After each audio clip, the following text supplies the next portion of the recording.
Bapak yang saya hormati, agenda pelantikan saya kira selalu kita lakukan dari bulan ke bulan dalam rangka untuk melengkapi dan juga memenuhi tuntutan pekerjaan dan tuntutan pengisian SOTK yang ada di pemerintah daerah Yogyakarta.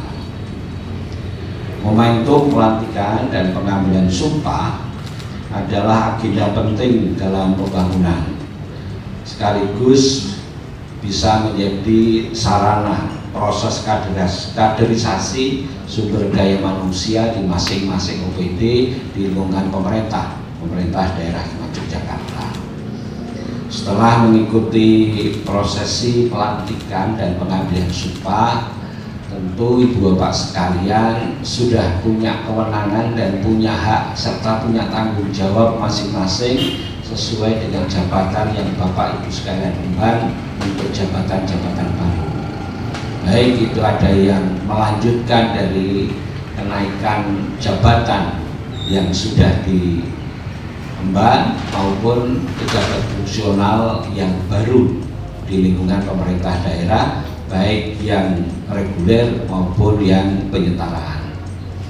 Bu Bapak sekalian, ada 46 PNS di lingkungan pemerintah daerah Yogyakarta yang pengangkatannya melalui impasing.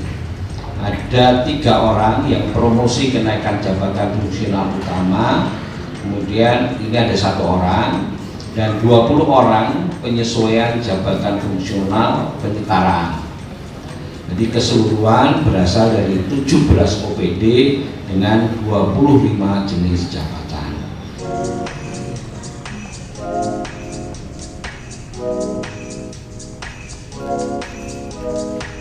Pada hari ini, Kamis, tanggal 29 Desember 2022, saya Sekretaris Daerah Yogyakarta dengan ini secara resmi melantik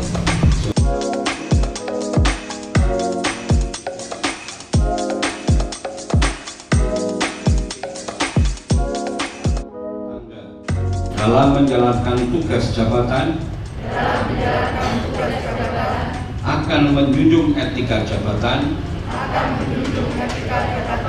bekerja dengan sebaik-baiknya, dan dengan penuh rasa tanggung jawab.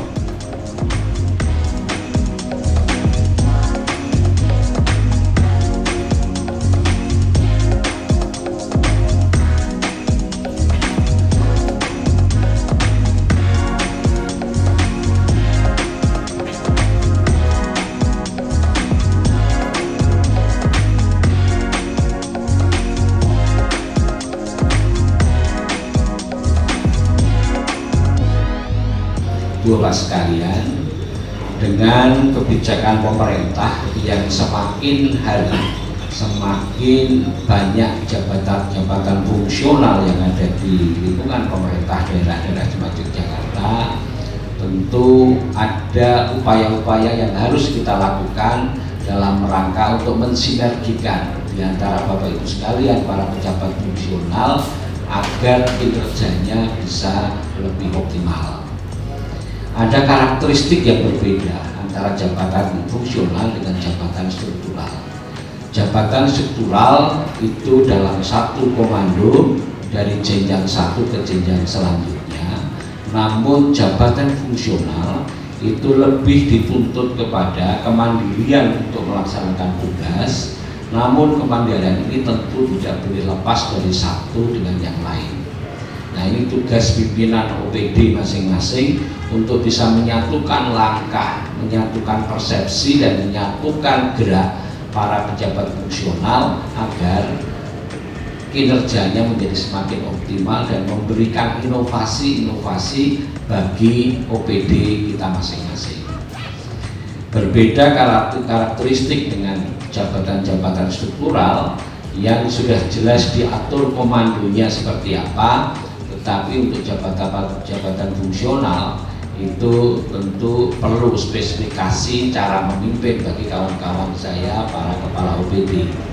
Sementara saya juga mohon dengan sangat kepada para pejabat terlantik, pejabat fungsional terlantik, agar bisa bekerja bersama dan bekerja sama. Kalau kita bisa bekerja sama dan bersama-sama bekerja, maka harapannya tentu hasilnya akan jauh lebih optimal. Jangan sampai kemudian ada kesan masing-masing bekerja sendiri-sendiri sesuai apa yang diinginkan. Yang penting bisa menambah angka kredit, peduli amat sama tugas-tugas OPD. Saya kira ini perlu betul-betul menjadi perhatian kita agar tidak terjadi di Bapak Ibu sekalian. Hal itu belum tentu menjadi kesengajaan dari Bapak Ibu, tetapi ada kemungkinan karena koordinasi dan sinergi tidak dilakukan dalam satu OPD, sehingga para pejabat fungsional itu bekerja sendiri-sendiri dan mandiri, namun tidak dalam satu lingkup persepsi dan tujuan visi yang sama. Ini tentu akan merugikan Bapak Ibu sekalian sebagai pejabat fungsional, tetapi juga merugikan OPD, bahkan juga merugikan pemerintah daerah secara keseluruhan. Oleh karena itu, Bapak Ibu sekalian, saya berharap Ibu Bapak sekalian segera merapat satu dengan yang lain untuk bisa berkoordinasi langkah ke depan seperti apa antara jabatan fungsional tertentu satu dengan yang lain. Itu kalau bisa saling sinergi tentu bisa saling melengkapi dan lebih optimal. Tapi kalau kemudian hanya menggunakan persepsi dan mindset masing-masing pejabat fungsional, maka hasilnya tidak akan pernah optimal. Itu harapan-harapan saya Bapak Ibu sekalian. Mudah-mudahan Bapak Ibu sekalian setelah pelantikan ini segera tancap gas, segera bekerja sesuai dengan tugas pokok Bapak Ibu sekalian masing-masing, dan selalu melakukan sinergi antara satu dengan yang lain. Demikian yang kami sampaikan. Ada kurang lebihnya saya mohon maaf. Assalamualaikum warahmatullahi wabarakatuh.